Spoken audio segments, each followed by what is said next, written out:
Bacarita Kampung Podcast Kamera Roll and Action. Assalamualaikum warahmatullahi wabarakatuh. Kembali lagi dengan saya di sini Rian Jainuddin, di mana lagi kalau bukan di podcast Bacarita Kampung.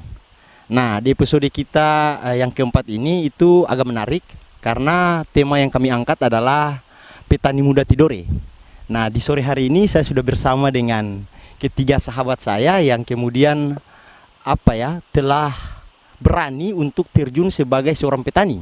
Sebagaimana yang kita ketahui bersama bahwasanya petani di zaman hari ini itu sesuatu yang tanda kutip tidak terlalu menarik untuk generasi-generasi muda terjun di dalamnya. Namun kali ini cukup berbeda ketika kita melihat di kota Tidore ada 3 sosok yang cukup menginspirasi. Nah, di sini ada sahabat saya Atta, ada juga di sini ada sahabat Galing dan juga sahabat Bang Ribek. Sebelum saya lebih jauh berbicara tentang petani muda hari ini, mungkin saya ingin bertanya-tanya nih, kita semua bertanya-tanya latar belakang dari ketiga sahabat ini apa sih? Apakah memang latar belakangnya dari sarjana pertanian kah ataukah seperti apa sehingga di umurnya yang masih cukup muda ini berani untuk mengambil satu langkah terjun ke petani milenial seperti itu? Ya, yang pertama perkenalkan, nama saya Galing dengan latar pendidikan sarjana strata 1 hukum.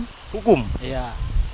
Di mana Bang Galing? Hukum di Saya di Universitas Samratulangi, Fakultas Hukum. Oke. Ya, di Manado lah, lulusan Manado. Dengan modal keberanian untuk bertani, saya melihat sebuah peluang itu bagi saya. Karena hari ini saya melihat bahwa banyak generasi yang harus mampu melihat peluang yang ada di salah satu kota. Jadi saya lihat di sini salah satu kota Tidore Kepulauan itu ketika bagaimana kita menjadi seorang petani, itu kita mampu memperdayakan dan bagaimana memanfaatkan setiap generasi biar ada hal-hal yang bisa bermanfaat bagi orang banyak. Ya, itu mungkin dari saya. Siap. Mungkin dari sahabat Atta atau sahabat Ribek bisa menambahkan, atau mungkin di salah satu dari sahabat berdua ini ada yang backgroundnya pertanian nih. Oke, pada dasarnya ya saya bukan berangkat dari basic pertanian. Luar biasa. Basic saya adalah Siap. seorang sarjana ilmu politik yang ya memang jauh Sarjana dari, politik tapi ambil langkahnya sebagai petani muda. ya Luar biasa. Jadi ya banyak yang saya pelajari, ternyata ya dengan bertani kita bisa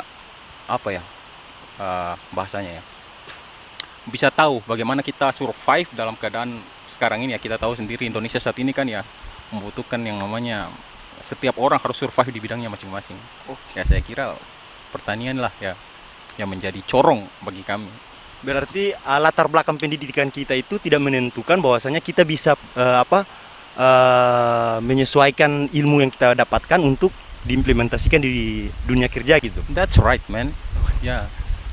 Jadi menjadi seorang petani itu bukan masalah dari latar belakang mau jadi apa kita nanti, tapi ya yang jelas kita harus berani melangkah. Itu intinya. Oke. Kalau sahabat Atta dari saya. sendiri? Ya, perkenalkan, nama saya Atta.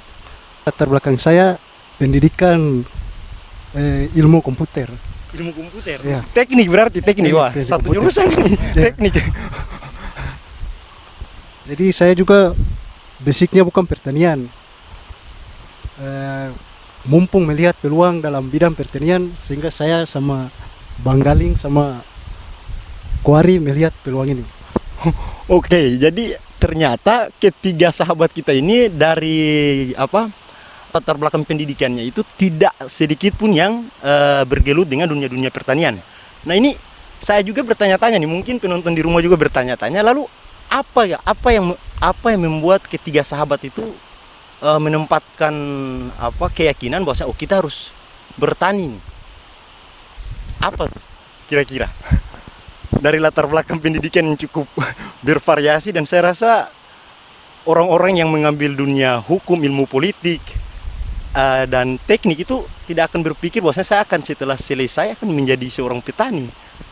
Apa kira-kira yang menjadi satu pertemuan awal? Jadi dari perjalanan Kampung Cahaya ini sendiri itu personilnya kelompok kita itu lebih dari 3 ini. Ada beberapa teman-teman yang belum kesempatan hadir hari ini, seperti abang saya juga, Bang Ilo. Nah, ini juga dari latar belakang yang bukan seorang petani dari pertanian, tapi salah satu sarjana pariwisata.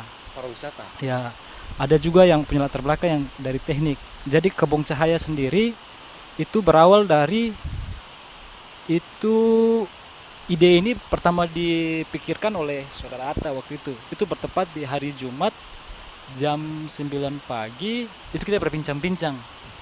Jadi waktu itu ada sebuah peluang yang kemudian disampaikan bahwa Atta bahwa di Tidore ini banyak hal yang harus kita buat. Nah, terus saya tanya sama dia, apa yang harus kita perbuat? Dia bilang waktu itu menanam. Saya bilang, waduh, menanam ini satu ide yang bagus, tapi kita butuh semangat. Artinya kita punya latar belakang yang berbeda-beda, tidak ada yang dari sarjana pertanian, terus kita juga belum matang tentang pertanian. Nah, tapi kita punya semangat. Nah, pada waktu itu saya ingat sekali, itu pada bulan September 2020. Nah, 2020 itu saya dan saudara Hasan itu ke Ternate mengikuti salah satu pelatihan. Waktu itu yang dibuat salah satu pelatihan itu Ternate Farm. Ternate Farm buat pelatihan, kalau tidak salah waktu saya ingat itu di belakang RRI. Jadi waktu itu kita sebagai peserta, kita ikut pelatihan dalam 1 hari. Terus pada tanggal 28 September kita membuat sebuah kebun. Nah, sebuah kebun ini dengan berukuran 7x7. Ya, dengan luas kebun. Terus kita belajar secara otodidak. Ya. Oh, jadi awalnya itu dari ajakan berembuk diskusi apa yang harus dilakukan di Kota Tidore, lalu berani mengikuti seminar tentang pelatihan menanam. Yang waktu itu dibuat oleh Ternate Farm. Oke, jadi kira-kira setelah selesai mengikuti pelatihan di Ternate, apakah pulang ke Tidore itu melakukan apa ya namanya? Survei dulu kah ataukah seperti apa? Langsung oke lah, kita harus menanam nih. Pada waktu itu pas 1 minggu saya sudah mengikuti pelatihan, kita langsung bergerak. Iya.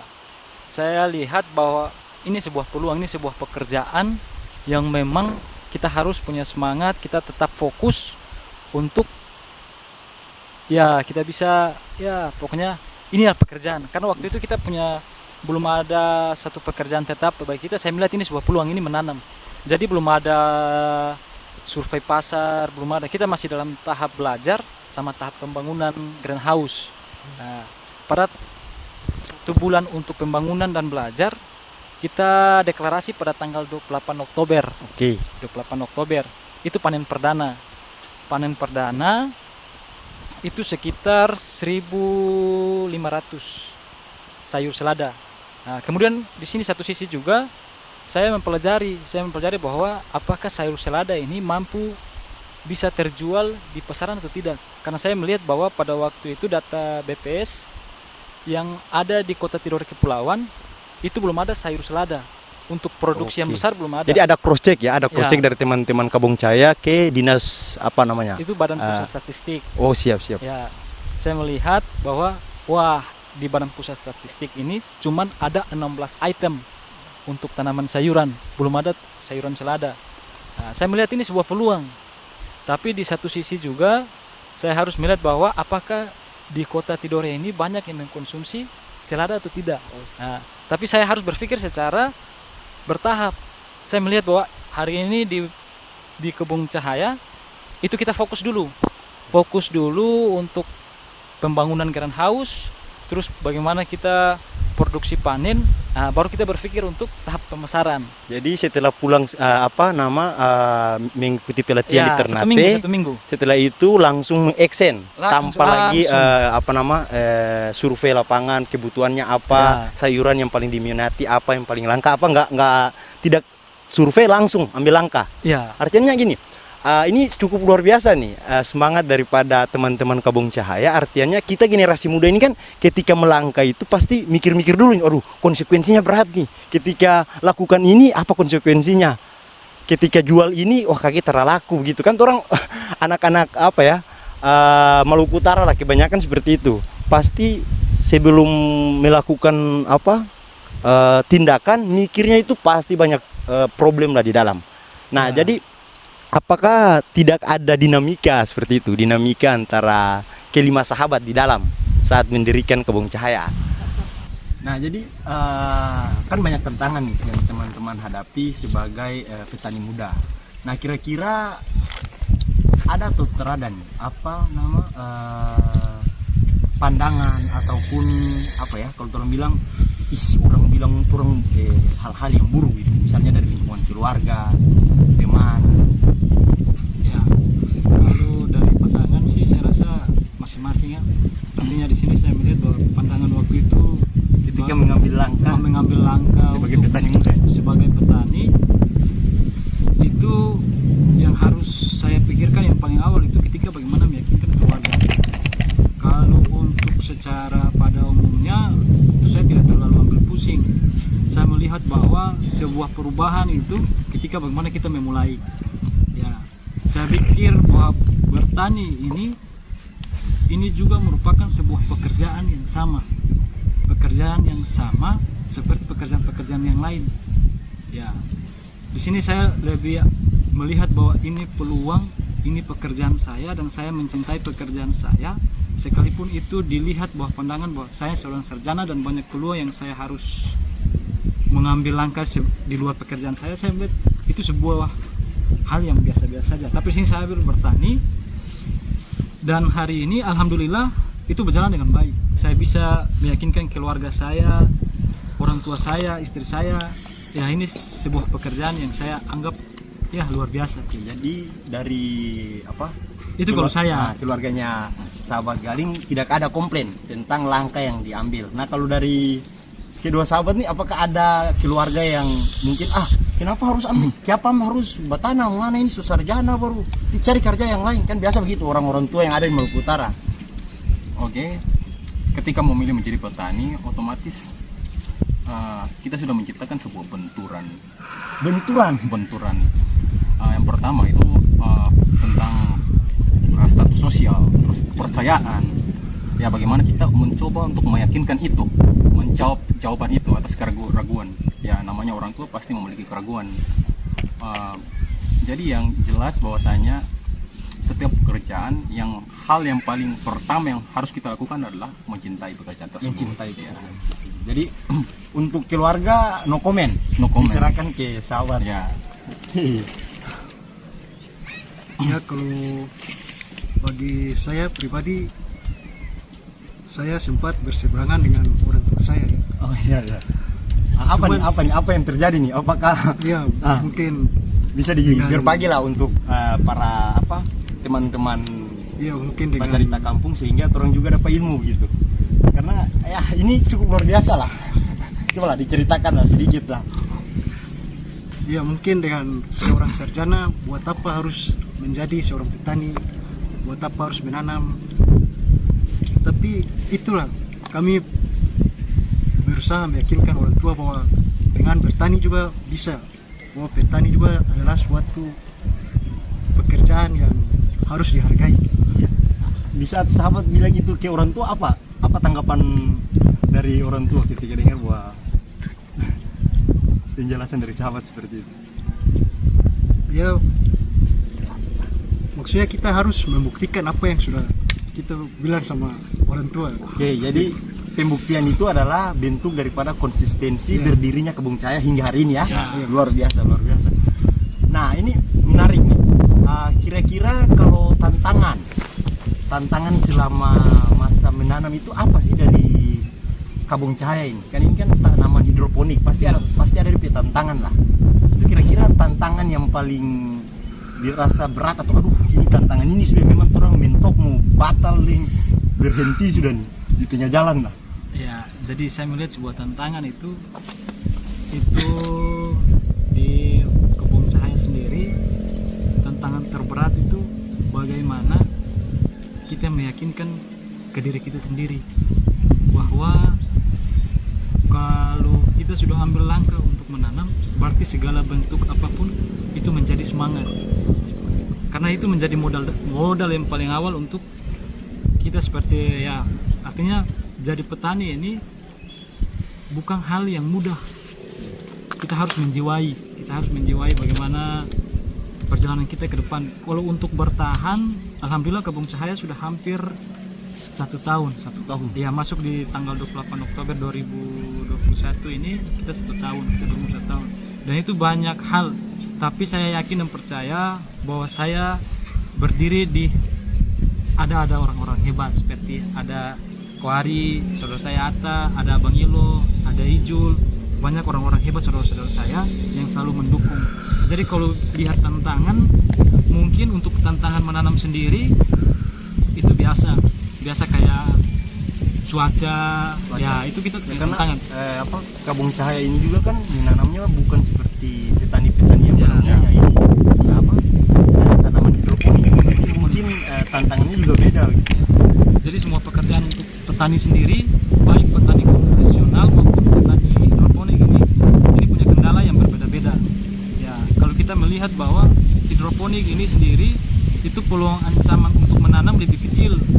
Ya, tapi tidak kemungkinan bahwa hari ini kita punya misi itu di generasi anak muda itu paling enaknya harus menanam, melihat peluang. Hari ini kita banyak hal yang kita harus ya bermanfaat bagi orang banyak. Nah, Kebun Cahaya kemudian melakukan sebuah sosialisasi. Itu saya ingat di bulan Januari kita melakukan binaan. Salah satu binaan itu di Kelurahan Mereku. Itu binaan yang sampai sekarang sudah berdiri 4. Nah, itu binaan. Kita punya misi bahwa yang pertama kita punya semangat menanam dulu. Yang kedua, bagaimana kita menciptakan pasar sendiri untuk generasi milenial. Kita membentuk pasar. Jadi saya pikir sederhananya begini, ketika orang mampu memproduksi, berarti dia mampu membentuk suatu pasar. Banyak orang berpikir sederhananya, bagaimana kalau ketika kita menanam, siapa yang membeli? Ya, itu agak sulit untuk kita memulai. Tapi Kebun Cahaya sendiri itu tidak, dia langsung bagaimana berpikir, kita menanam dulu, setelah itu kita membentuk pasar. Jadi pasarnya itu nanti belakangan tanam dulu, memulai dulu. Bahan ada, baru terus mau pikir minimal di mana ini. Kira-kira seperti itu. Tapi alhamdulillah dengan banyak varian yang kita tanam, alhamdulillah pasarnya bisa diperlukan. Ya, kita penjualan secara online, kita antar sampai di tempat. Nah, kira-kira begitu. Menarik. Jadi kira-kira di saat pembentukan pasar itu, apakah respon dari para konsumen yang tentang sayur yang dihasilkan oleh Kebun Cahaya? Ya, kalau sayur sendiri untuk respon dari berbagai pihak konsumen, alhamdulillah, artinya komplain sih ada. Ya begitulah. Nama juga kita baru memulai hal, tapi ada evaluasi itu sendiri. Tapi kalau komplain, ya alhamdulillah hari ini kita masih tetap stabil. Mungkin ada satu konsumen yang curhat ke sahabat-sahabat ini sayur ini lebih sedap daripada itu tanam di biasa. Mungkin ada orang ikan atau seperti apa? Ya, itu sih ada. Tapi saya tidak terlalu mengarahkan bahwa sayur Kebun Cahaya itu terbaik. Ya, nanti review sendiri dari para konsumen. Jadi mungkin ada tambahan dari teman-teman yang lain. Para penonton yang dari Kota Tidore, ayolah silakan datang kunjungi ke Kebun Cahaya dan rasakan sendiri produk yang dihasilkan. Mungkin seperti itu. Kalau sejauh ini konsumen yang telah dimiliki oleh Kebun Cahaya itu apakah masih seputaran Kota Tidore atau sudah sampai di mana? Mungkin dikirim keluar Kota Tidore. Kalau konsumen untuk Kebun Cahaya sendiri kita masih fokus di Kota Tidore. Ya, karena dari hasil penjualan kita mampu evaluasi bahwa untuk produksi sayur sendiri itu belum mencukupi untuk keluar. Karena kita dibatasi, tapi bukan berarti kita tidak ingin untuk distribusi ke luar kota, tidak. Tapi kita tetap masih komitmen, kita harus memproduksi yang lebih besar, kemudian kita distribusi ke berbagai berbagai kota. Kita melihat bahwa ini potensinya kan ada di kota Ternate nih. Jadi secara mobilisasi kan lebih cepat. Ya kita diuntungkan. Yang penting hari ini kita masih tetap komitmen dari teman-teman Kebun Cahaya. Ya alhamdulillah. Semoga kita punya tujuan tercapai. Mungkin ada tambahan dari teman-teman yang lain. Oh iya, dari sahabat berdua mungkin ada tambahan menyangkut. Ya, jadi untuk kedepannya kita rencananya mau membuat Kota Tidore ini menjadi sebuah kota produksi. Kota produksi, sayur, ya, kota produksi untuk sayur. Di mana di setiap kecamatan kita mencoba bekerja sama untuk membangun greenhouse utara, selatan, terus kota. Karena kalau kita melihat juga untuk pasukan sayur di Maluku Utara ini rata-rata kita stoknya dari luar. Ya, rata-ratanya kan diambil dari Bitung. Jadi ya Itu kita visi mungkin ya, itu visi sebuah besarnya. visi besarnya Kebun Cahaya. Kebun Cahaya itu ya menciptakan itu. Di satu sisi mencoba untuk mengurangi jumlah pengangguran yang ada. Luar biasa ya, luar biasa. Anak muda yang berani bermimpi besar itu saya rasa dari 1000 anak muda pasti hanya 3-4 orang lah. Ya. Dan itu mungkin sahabat-sahabat ini lah orang-orang yang mampu berpikir besar di Kota Tidore. Dari sahabat atas sendiri? Ya kalau bagi saya sendiri intinya kami selalu berbenah untuk yang terbaik. Lalu berbenah untuk yang terbaik. Nah, jadi gini nih, apa Kebun Cahaya ini kan lebih dari 1 orang, ada 5 orang kalau tidak salah tadi. Nah, kira-kira di setiap sahabat ini pasti ada kesan.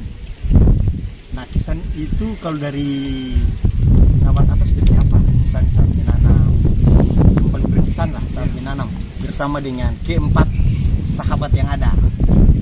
Artinya para sahabat ini kan dari latar belakang pendidikan yang berbeda, pasti dari kota yang berbeda juga.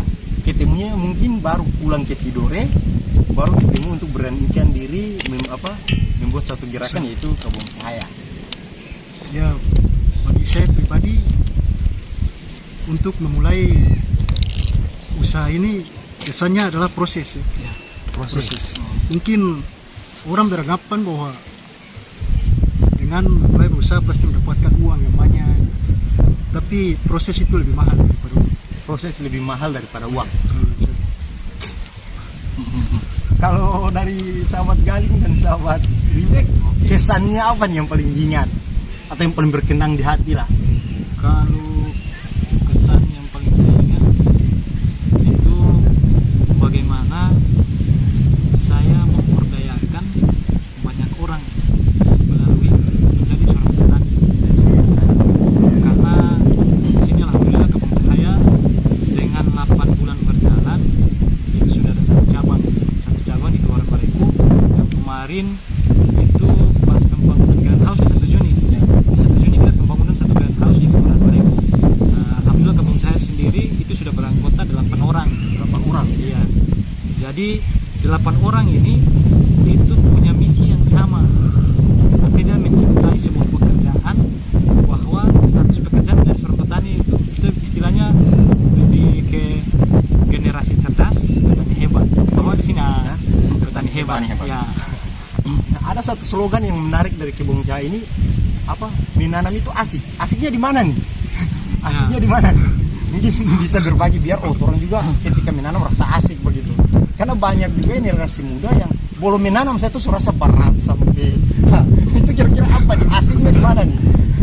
Jadi menanam itu saya rasa yang asiknya itu saya melihat dan saya merasakan bahwa dengan menanam itu yang pertama kita bisa memenuhi kebutuhan pasar, yang kedua bagaimana kita menciptakan bahwa di Kebun Cahaya itu mampu memberikan peluang kerja untuk anak-anak muda yang punya misi yang sama. Jadi tidak semua anak muda itu punya misi yang sama bahwa menjadi petani itu baik ya, karena hari ini juga tantangan zaman juga yang berbeda-beda. Tantangan zaman jadi perilaku untuk anak muda sekarang ya kita kembalikan ke masing-masing. Jadi tidak bisa paksakan bahwa dia harus jadi petani, tidak. Tinggal bagaimana dia melihat bahwa peluang ini bisa bermanfaat bagi dia begitu. Itu kalau menurut saya. Kalau sahabat Ribek yang latar belakangnya ilmu politik dan juga yang saya tahu juga adalah seorang tutor bahasa Inggris. Kenapa nih? Kesan yang paling dapat dampak sekali itu. Apa dong? Berat. Jadi ya kesan yang paling yang menurut saya paling berkesan itu adalah soal pengetahuan yang pertama, memperkaya pengetahuan. Yang paling penting memperkaya pengetahuan tentang diri sebenarnya, dari cara bagaimana kita bertani, kita mempelajari segala macam unsur yang ada, air, tanah, terus udara dan api, kemudian dari cahaya. Jadi kita membutuhkan beberapa proses yang diantaranya adalah sabar, ikhlas, terus tulus, terus tawakalnya kita seperti apa. Itu intinya. Pengalaman yang saya dapatkan dari bertani itu banyak sebenarnya. Biasa. Nah, jadi mungkin ini juga episode pertama, perdana ya, walaupun di Bacarita Kampung itu sudah episode keempat. Mungkin di waktu yang akan datang kita juga akan kembali bertamu dengan teman-teman kampung saya. Mungkin di akhir segmen episode 4 ini perwakilan lah dari para sahabat untuk mungkin memberikan wajangan motivasi kepada generasi muda ya, khususnya yang ada di Kota Tidore dan ya lebih umumnya Maluku Utara, bahwasanya ini loh tentang petani muda seperti apa, sehingga generasi-generasi yang ada di Tidore bahkan Maluku Utara seutuhnya itu berani untuk mengambil langkah bahwasanya orang harus bertani seperti itu. Oke. Sebenarnya simple aja. We can survive dari pertanian. Kita bisa hidup tanpa bergantung pada aturan apapun. We can survive. We can do anything we want. Jadi ya intinya I need a freedom. Saya butuh kebebasan. Kebebasan entah dari ekspresi atau apapun ya. Yang jelas saya tidak mau terlibat terlalu dalam dengan aturan. Jadi dengan bertani ya, you can survive. Kita bisa hidup dari pertanian itu. Ya. Dan anak muda seharusnya bebas memilih langkahnya. Oke. Jadi terima kasih kepada ketiga sahabat yang telah menemani saya di sore hari ini di Benteng Tore. Pindah. Jadi para penonton juga mungkin saya juga ketika mendengar diskusi di sore hari ini saya menjadi semangat bahwasanya generasi muda kita bisa menentukan arah kita, entah mau menjadi petani atau apapun itu.